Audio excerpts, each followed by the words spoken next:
Ramya madam. అందరికీ నమస్కారం. నేనండి మీ శ్రీవాణి. హిట్ టీవీలో ప్రసారం అవుతున్నటువంటి ఇది కథ కాదు జీవితం కార్యక్రమానికి మీరు చూపించేటటువంటి ఆధారాభిమానాలకి మేము ఎప్పుడు కృతజ్ఞులై ఉంటాం. ఇది కథ కాదు జీవితంతో పాటు మీకు నచ్చినటువంటి కాంటెంట్ ని యూట్యూబ్ కంటే 1 వీక్ ముందుగా చూడాలి అంటే మీరు హిట్ టీవీ యాప్ లో చూడొచ్చు. దానికి మీరు చేయాల్సిందల్లా ప్లే స్టోర్ లేదా యాప్ స్టోర్ లోకి వెళ్ళి డౌన్లోడ్ చేసుకోవడమే. అది కూడా ఫ్రీగా. మేడం యాక్చువల్‌గా ఈరోజు సొసైటీలో మనం చూస్తున్న చాలా కేసులకి ఈ ఇద్దరు స్త్రీలు ఒక ఎగ్జాంపుల్. ఏంటి వీళ్ళిద్దరిలో కామన్‌గా ఉన్నది అంటే నిస్సహాయ స్థితి. ఆ నిస్సహాయ స్థితిలో ఇద్దరు లక్ష్మి వర్సెస్ మేడం పేరు సునీత. సునీత వర్సెస్ లక్ష్మి అనాలి. అదేంటండి ఆ అమ్మాయి చాలా తప్పు చేసేసింది కదా! అబ్బాయితోటి అక్రమ సంబంధం పెట్టుకుంది కదా! పని చేయడానికి వెళ్ళి అంటే ఆ పొజిషన్ కూడా చెప్తాను. ఎన్నన్నా మాట్లాడేసుకుంటాం, ముందు లేడీస్‌నే తిడతాం. ఈ కేసు గురించే మాట్లాడుతున్నానండి. నేను లేడీస్‌ని ఎక్కడ వెనకేసుకురాను. అలాగే మాట్లాడతా. ఒక స్త్రీని పెళ్లి చేసుకున్న తరువాత ఆవిడ జీవితాన్ని డిసైడ్ చేస్తున్న వ్యక్తులు ఎవరు అంటే భర్త. భర్త బాగా మంచిగా తాగుడేమీ లేకుండా ఆరోగ్యం చూసుకుంటూ ఉన్నంతలో భార్యను ప్రేమగా చూసుకుంటే ఎక్సలెంట్ కాపురం. ఆ ఇంటికి ఆవిడ హ్యాపీగా మహారాణిలా బతుకుతుంది. పచ్చడి మెతుకులతో అయినా కానీ. ఎప్పుడైతే అతను అక్రమ సంబంధాలు పెట్టుకుంటాడో, లేదా తాగి తిరిగి ఆరోగ్యం డ్యామేజ్ చేసుకొని ఉంటాడో, ఊడిపోతాడో తెలియని సిట్యుయేషన్‌లో ఉన్నప్పుడు, ఆ అమ్మాయి నడి రోడ్డు మీద ఉండాల్సిందే. అలా నడి రోడ్డు మీద లేకుండా బతుకుతున్న అమ్మాయిలు ఎవరన్నా ఉంటే, సెల్ఫ్‌గా వాళ్ళని వాళ్ళు ఫైనాన్షియల్‌గా కాపాడుకోగలిగే వ్యక్తులు ఎవరైతే ఉంటారో వాళ్ళు, వాళ్ళ పిల్లల్ని కూడా కాపాడుతున్నారు. మరి వీళ్ళిద్దరి కేసులో ఎవరు ఏంటి? 15 ఏళ్ళు కాపురం చేసిన ఒక అమ్మాయి, ముగ్గురు పిల్లల్ని కంటే, ఆ ఇంటి పతిదేవుడు ఆవిడ జీవితాన్ని రోడ్డు మీద పడేస్తాను అని డిసైడ్ చేసేసాడు. ముగ్గురు పిల్లల్ని తీసుకొని ఆవిడ ఎక్కడికెళ్ళగలదు? ఏ పని చేయదు. దానికి తోడు ఆరోగ్యం డ్యామేజ్ అయిపోయింది. అతను బ్లాక్‌మెయిల్ చేస్తున్న విధానం ఏంటి? నోరు మూసుకొని ఉంటే ఉండు. లేకపోతే నిన్నొదిలేసి ఆ అమ్మాయినే పెళ్లి చేసుకుంటాను. నిస్సహాయ స్థితి. ఏమీ చేయలేదు. ఎవరికీ చెప్పలేదు. ఎందుకంటే ఆల్రెడీ 45 దాటేశారు. ఆ స్టేజ్‌కొచ్చినాక ఏ పెద్ద మనిషి చెప్పినా ఏంటో ఈయనే పెద్ద మనిషి. అంటే ఆ పతిదేవుడు ఈవిడ జీవితాన్ని, ముగ్గురు పిల్లల జీవితాన్ని రాసి పడేశాడు ఇష్టం వచ్చినట్టు. పిచ్చి గీతలు పీకేశాడు. అదే పని, అదే డ్యామేజు అతనికి అయ్యుంటే, ఇక వీళ్ళు ఏడ్చే ఏడుపు ఇంత అంత కాదురా బాబు! ఆవిడ సతీ సావిత్రి టైప్‌లో సేవలు చేసేసేయాలి. ఇక ఆళ్ళ అత్తమామలు ఎవరెవరన్నా అంటే అవి భరించాలి. ఇన్ని జరుగుతున్న సీన్‌లో కర్మ కొద్దీ ఈవిడకిలా అయితే, మగాడు కాబట్టి ఆయన ఈవిడ లైఫ్‌ని డిసైడ్ చేసే స్టేజ్‌లో ఉన్నాడు. అమ్మ మీకు చెప్తున్నాను సునీత గారు, ఇప్పుడు మీకు అర్థమైందా? తుమ్మితే ఊడిపోయే మొక్కు మీ ఆయన. అంత విశ్వాసం లేని వాడికి నిన్ను వదిలేయమని నేను చెప్పట్లేదు. ఎక్కడుంచాలో అక్కడుంచాలి. లేదండి. నువ్వు కొంచెం ఓపిక చేసుకొని ఏదన్నా ఫైనాన్షియల్‌గా నీ చేతిలో నీకొక డబ్బుంటే, ఇలాంటి వాడిని చెప్పు తీసుకొని కొట్టి నువ్వు కంట్రోల్ చేయగలుగుతావు. 15 ఏళ్ళు కాపురం చేసి వదిలేయడానికి కాదు, ఎవరితో పట్టుకుపోతుంటే ఇచ్చేయడానికి కాదుగా. అర్థమవుతుందా? నువ్వు ఈ రోజు ఎందుకు ఏడుస్తూ కూర్చున్నావో తెలుసా? ఆయన ఎళ్ళిపోతే నేనేం చేయాలండి అని బతిమలాడుకుంటున్నావు. అదే కదా! బతిమలాడొద్దు. లాగి నుంచోబెట్టి కూర్చోబెట్టాలక్కడ. అర్థమవుతుందా? కాసేపు ఉండండి. మరి లక్ష్మి ఏంటి? లక్ష్మి నిస్సహాయత స్థితి ఎట్లా అవుతది? మీకు తెలీదు మేడం, సొసైటీలో చాలా కేసులు ఇలాగే ఉన్నాయి. ఈవిడ 15 ఏళ్ల జీవితం కాబట్టి మేబీ కుటుంబాలు గాని ఎవడైనా సపోర్ట్ జేస్తారు. ఆ అమ్మాయికి పెద్ద బ్యాక్‌గ్రౌండ్ లేదు. భర్తను పెళ్లి చేసుకుంది. తాగుబోతు. ఎంతలా తాగుబోతంటే భార్య ఎక్కడికెళ్ళినా పర్వాలేదు, ఎలా ఎళ్ళినా పర్వాలేదు, ఏం చేసినా పర్వాలా, డబ్బులు తీసుకొచ్చి నాకు ఇంట్లో ఇవ్వాలి. అవి దొంగతనాలే జేస్తారో, ఆ అమ్మాయి రూపాయి, రూపాయి పోగేసుకున్నవి ఆ గోల్డే ఎత్తుకుపోతారో కర్మ. ఆ అమ్మాయి లైఫ్‌ని వాళ్ళ హస్బెండ్ డిసైడ్ జేసేసాడు రవి. ఆవిడకి ఉన్న ఆ ఫిజిక్ వల్ల గాని, ఇంకొక వల్ల గాని ఏదో ఒక దారి పని చేయడానికి బయటకొచ్చింది. వచ్చినప్పుడు ఆటోమేటిక్‌గా ఇగో ఇలాంటోళ్ళు దొరుకుతారు. వాడు డిసైడ్ చేయడం వల్ల, ఆ రవి డిసైడ్ చేయడం వల్ల ఈ రోజున ఆ అమ్మాయి ఒక క్యారెక్టర్ లెస్ అయిపోయింది. అతనే తిన్నగా ఉంటే ఆ అమ్మాయి పనికే వెళ్ళేది. ఇతను ట్రాప్ చేసేవాడు కాదుగా. ఇంత నిస్సహాయ స్థితిలో ఆ అమ్మాయి ఉంది అంటే, మరి అదేంటండి నిస్సహాయ స్థితి ఉంటే ఆ వచ్చిన 20,000తో 10,000తోటి ఆవిడే ఇండివిడ్యుయల్‌గా బతకొచ్చు కదా అంటే, బ్రెయిన్ అంత మెచ్యూరిటీ లెవెల్స్ ఉండవు. ఒక్కొక్కళ్ళకి ఒక్కొక్క క్యారెక్టర్‌తో బతికేవాళ్ళు కొన్ని లక్షల మంది ఉన్నారు బయట. కొన్ని కోట్ల మంది ఉన్నారు. కొంతమందికేంటంటే ఈజీ మనీ అవసరం. ఆ ఈజీ మనీకి ఓకే. ఈయన ఎక్కడో అక్కడ డిపెండ్ అయిపోయి అట్లా బతికేయడం అనమాట. సో, అలా బతికేయడానికి ఈయనొకడు దొరికాడు. అబ్బా! బానే ఇస్తున్నాడు మనీ. ఇతన్నే నమ్ముకొనుంటే పెళ్లి చేసుకోడన్న సంగతి ఆవిడకి తెలుసు. అతనికి డైవర్స్ ఇవ్వడం కుదరదన్న సంగతి ఆవిడకి తెలుసు. అయినా గాని ఒక వ్యక్తి దొరికాడు ఫైనాన్షియల్‌గా సపోర్ట్. ఫైనాన్షియల్ సపోర్టే తప్ప అక్కడ ఎటువంటి మ్యారిటల్ రిలేషన్ గాని, లవ్ గాని లేదు. ఆవిడ శరీరాన్ని ఈయన వాడుకుంటున్నాడు. ఆయన డబ్బుని ఆవిడ వాడుకుంటుంది. సో, ఇక్కడ ఆవిడ చేత మిస్టేక్ చేయించిన వ్యక్తి వాళ్ళ హస్బెండ్. ఓకే. ఆవిడ కూడా ఇండివిడ్యువల్‌గా చేస్తే చేయొచ్చు. ఎప్పుడు? డైవర్స్ ఇచ్చేసిన తర్వాత.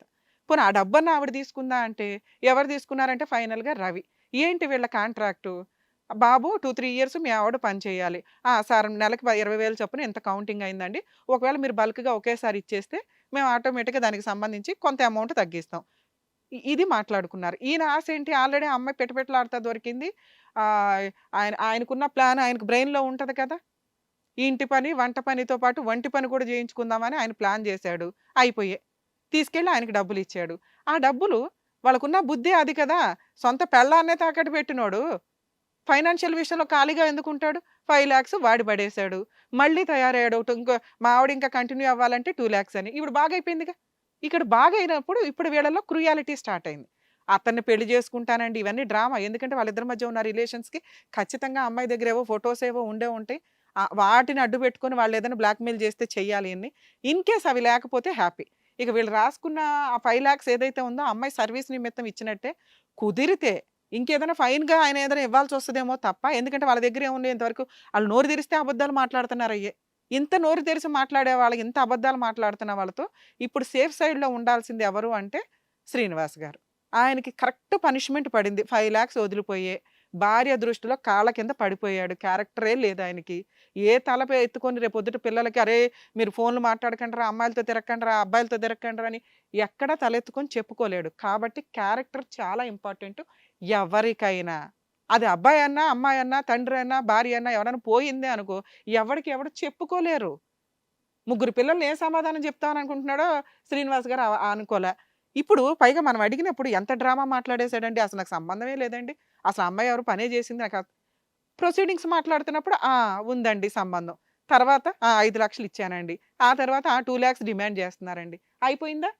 ఇన్ కేస్ మీ ఆవిడ ఈరోజు ఇక్కడికి రాకపోతే అలాంటి 2,00,000 ఎన్నో వెళ్ళేవి. ఇటు ఈవిడ్ని హింసించుకుంటూ, అటు ఆ అమ్మాయిని వదిలించుకోలేక, నాకు భార్య కావాలండి అన్నా ఈవిడకి ఆ ప్రాబ్లమ్ క్లియర్ అవ్వదు కదా! మీరు నిజంగా మారారా లేదా అని.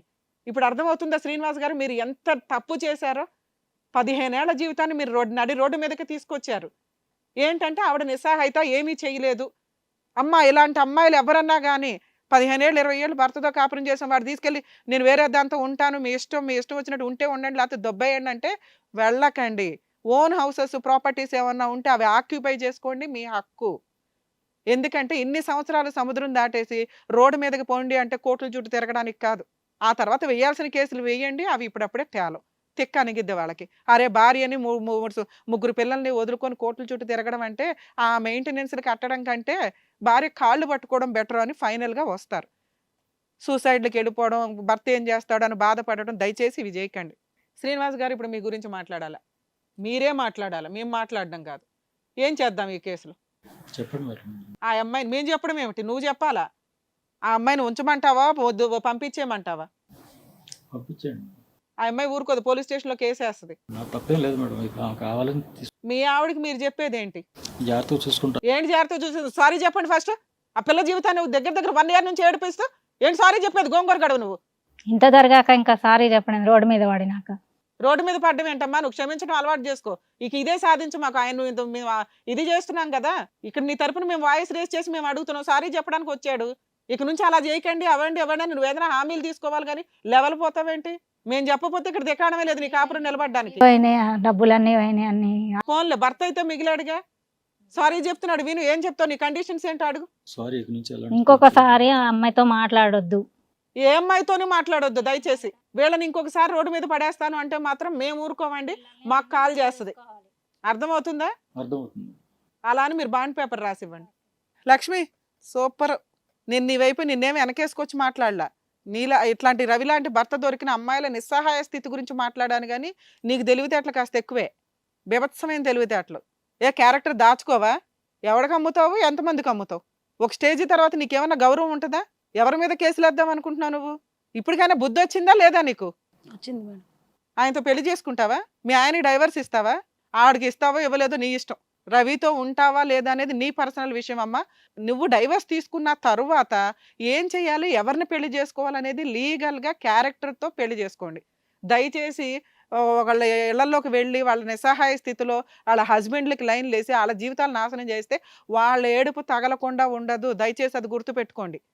మనం ఒక సొసైటీలో కట్టుబాట్లలో బతుకుతున్నాం. అర్థమవుతుందా? ఎందుకంటే మీ ఆయనతో కలిసి ఉంటావా లేదా అనేది నీ ఇష్టం అని ఎందుకన్నానంటే ఇలాంటి వ్యక్తితో కలిసి ఉండడం కంటే నువ్వు ఇండివిడువల్గా కూలి పని చేసుకోవడం బెటర్. నీ అన్నం మెతుకులు నువ్వు తింటావు. నీ మీద డబ్బులు సంపాదిస్తున్నాడు అతను. నీ శరీరం మీద డబ్బులు సంపాదిస్తున్నాడు. అలాంటి వాడు నీకు అవసరమా? నేను అతను తాగుడికి మాట్లాడట్లా. తాగుడుందో ఇంకేం వ్యసనాలు ఉన్నాయో ఆ తాగుడు అతని దిగజారి చేసింది అతని క్యారెక్టర్ని. భార్య ఎక్కడికి వెళ్ళినా పర్వాలేదండి. ఎందుకంటే మీ పాత విషయం మాకు తెలియదు. ఇక్కడ మేము అబ్జర్వ్ చేసినంత వరకే మాకు అర్థమవుతుంది. అరే భయ అమ్మాయి క్యారెక్టర్ లేసో అమ్మాయి వాళ్ళిద్దరు పడుకున్నారంట అంటే నిన్నకేం తక్కువ చేసా అంటున్నాడు. అంటే అతనికి ఆ క్యారెక్టర్ ఇంపార్టెంట్ కాదు, నీ దగ్గర నుంచి డబ్బులు ఇంపార్టెంట్. సో ఇట్లాంటి వ్యక్తి నీకు అవసరమా లేదా అనేది లక్ష్మి గారు మీరే డిసైడ్ చేసుకోండి. దయచేసి నా రిక్వెస్ట్, క్యారెక్టర్తో బతకండి. ఇక లీగల్గా ఆయన మీద కేసులు ఫైల్ చేయాలంటే ఫైల్ చేసుకోవచ్చమ్మా. 498 డీవీసీ మెయింటెనెన్స్ కేసు కూడా వేసుకో. నీ పని నువ్వు చేసుకుంటూ ఉండు క్యారెక్టర్తో. ఓకేనా? ఇలాంటి వ్యక్తికి డైవర్స్ నువ్వు ఫైల్ చేసినా కూడా ఈజీగానే వస్తాయి అమ్మా. ఎదురు అతను తీసుకెళ్ళిపోయిన 5 లక్షలు ఇవన్నీ కూడా కౌంటింగ్లోకి వస్తాయి. ఎందుకంటే అది నీ సంపాదన వాడేసుకున్నాడు. అప్పుడు ఈయన ఈ మాట చెప్తాడు, మా ఆవిడ క్యారెక్టర్లు వేస్తాడు అని. దాన్ని ఎవరు కౌంట్ చేయరు. అర్థమవుతుందా? సో మీరు బెస్ట్. మా పర్సనల్ రిక్వెస్ట్ కూడా, దయచేసి ఇట్లాంటి దుకాణాలు ఎక్కడా పెట్టొద్దు. క్యారెక్టర్తో నీ పని నువ్వు చేసుకొని పచ్చడి మెతుకులు తిన్నా కానీ అది గౌరవం. తలెత్తుకొని నువ్వు మాట్లాడగలుగుతావు ఎవరితోనైనా.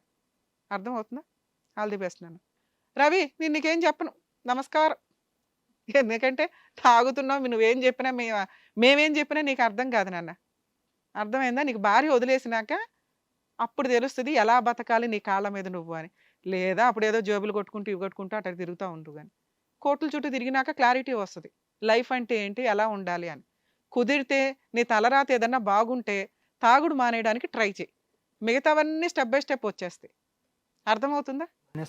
మా భార్యని బాగా చూసుకుంటాను. అరే భయ అమ్మని తర్వాత నువ్వు మాట్లాడుకో. మీ ఇద్దరిని కలపట్లేదు. ఎందుకంటే నువ్వు కరెక్ట్గా లేవు. ఆ అమ్మాయిని మళ్ళీ ఇంకెక్కడెక్కడ అమ్ముతావో నాకు అర్థం కావట్లే. నువ్వు ఎక్కడన్నా అమ్ముతావు ఆ పిల్లని, ఆ పిల్ల వెళ్ళిపోద్ది. ఎందుకంటే కష్టపడి సంపాదించడం కంటే సుఖపడి సంపాదించడం బెటర్ అని ఆవిడ ఫీలింగ్. అర్థమవుతుందా? వెళ్ళండి అమ్మా. సో సునీత గారు, శ్రీనివాస్ గారు, మేడం గారు సార్ చెప్పినట్టుగా చక్కగా విన్నారు. ఇప్పటి నుంచి మీరు హ్యాపీగా ఉండాలని చెప్పేసి కోరుకుంటున్నాం. Thank you so much Kalyan sir. Thank you so much Ramya madam. So ఈ జంటను చక్కగా కలిపి అంటే ఫ్యూచర్ వాళ్ళు ఎలా హ్యాపీగా ఉండాలో చెప్పి పంపించారు. అండ్ అలాగే ఆ అమ్మాయి లక్ష్మికి కూడా మీరు చెప్పకనే చక్కగా చెప్పారు. అలాంటి వాడు లేకుండా ఉంటేనే బెటర్, చక్కగా క్యారెక్టర్తో బతకండి అని చెప్పేసి. సో అటు ఇటు కూడా మీరు చక్కగా జడ్జ్మెంట్ ఇచ్చారు. Thank you so much. And వాళ్ళకి మంచి కౌన్సిలింగ్ ఇచ్చినందుకు థ్యాంక్ యూ వన్స్ అగైన్.